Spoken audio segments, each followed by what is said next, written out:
देश के करोड़ों किसानों को सरकार ने दिवाली का तोहफा दे दिया है।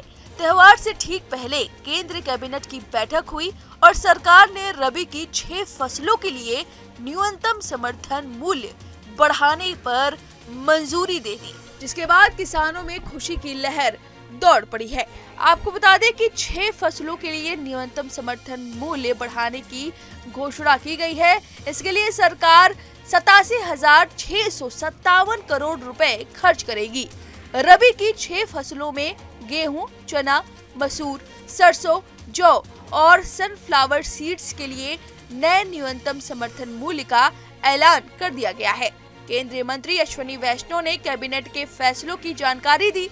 प्रेस कॉन्फ्रेंस में उन्होंने बताया कि एमएसपी दरों में अब गेहूं की एमएसपी 150 रुपए बढ़ा दी गई है और अब नई दर 2,425 रुपए प्रति क्विंटल होगी। इसी तरह सरसों की एमएसपी 300 रुपए बढ़ाई गई है।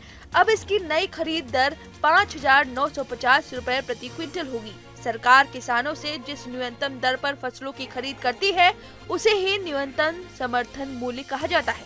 बाजार में इन फसलों का रेट सरकार के एमएसपी से कम या ज्यादा हो सकता है। एमएसपी का सीधा ताल्लुक फसलों की सरकारी खरीद से होता है। सरकार देश में खाद्य सुरक्षा सुनिश्चित करने के लिए बड़े पैमाने पर कृषि उपजों की खरीद करती है और उन्हें फिर सरकारी गोदामों में रखती है। नई एमएसपी दरों में अब जौ की दर 130 रुपए बढ़ाई गई है और इसकी नई दर 1,980 रुपए प्रति क्विंटल होगी। इसी तरह चना की एमएसपी में 210 रुपए की बढ़ोतरी की गई है। इसकी नई दर 5,650 रुपए प्रति क्विंटल होगी। सरकार ने लैटिन यानी मसूर की दर 275 रुपए बढ़ाई है। इसकी नई एमएसपी दर 6,700 रुपए प्रति क्विंटल है। वहीं तिलहन की फसल सनफ्लावर सीड्स की दर 140 रुपए बढ़ाई गई है और इसकी नई दर 5,940 रुपए प्रति क्विंटल होगी।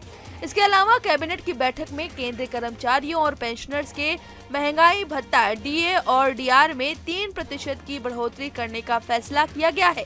वहीं वाराणसी में एक नया रेल रोड ब्रिज बनाने की योजना को भी मंजूरी दे दी गई है। मोदी कैबिनेट में लिए गए फैसलों की जानकारी देने के साथ ही केंद्रीय मंत्री अश्विनी वैष्णव ने पंजाब हरियाणा बॉर्डर पर बैठे किसानों का भी जिक्र किया। उन्होंने कहा कि हम किसानों के कल्याण के लिए पूरी तरह से प्रतिबद्ध हैं और हमने किसानों को लाभ पहुंचाने वाले कई फैसले लिए हैं। मुझे उम्मीद है कि हमारी सरकार ने किसानों के लिए जो किया है उसे देखते हुए वे कोई फैसला जरूर लेंगे। आपको बता दें कि केंद्रीय कर्मचारियों के डीए में इजाफा और किसानों के लिए फसलों की एमएसपी में बढ़ोतरी के साथ ही कैबिनेट की बैठक में वाराणसी को भी एक तोहफा दिया गया है। केंद्र सरकार ने वहां गंगा नदी पर एक और रेल सह सड़क पुल बनाने के प्रस्ताव को मंजूरी दे दी है।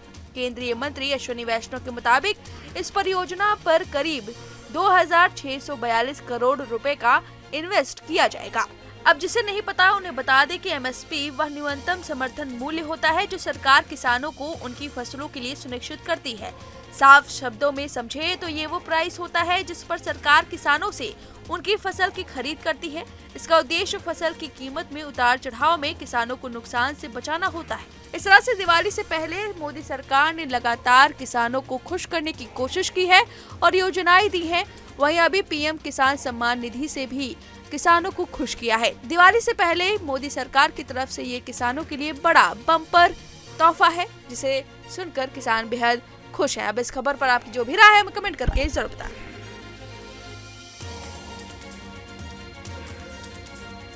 न्यूज नेशन अब व्हाट्सएप पर खबरों के ताजा अपडेट के लिए न्यूज नेशन के इस क्यूआर कोड को स्कैन करें।